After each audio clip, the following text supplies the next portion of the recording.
A decade ago, Brazil passed its groundbreaking Refugee Act, and since then, people from other countries of the world flocked to this South American largest country. United Nations TV introduces us to some of them.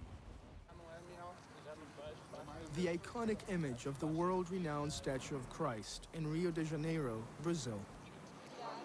For scores of refugees who arrive looking for a new life, this is surely a welcoming sign.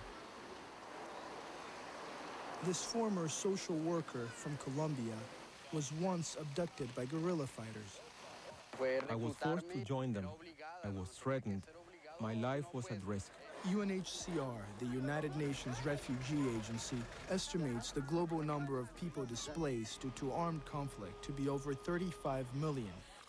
In Iraq alone, some 4.5 million people have been displaced since 2003. But for these refugees living in Rio, it's a day to celebrate their new lives. They are playing in a friendly football match against a local team. The game's rules are universally understood. Even when you don't speak the language, you can communicate with your feet and the ball. Brazil is home to refugees from around 70 countries.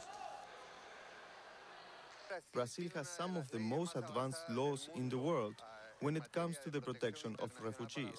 It's a society open to integration.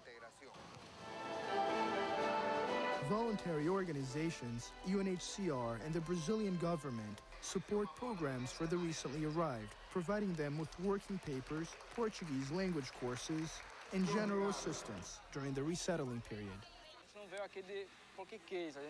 We're not here by choice, but because we had to leave our homes. Brazil has welcomed us. We are trying to build a future here. It's never easy to resettle. The causes of forced migration are numerous and complex.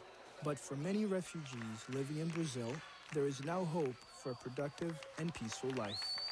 With UNTV, this report was produced by Chaim Litewski and Camilo Freire for the CNN World Report.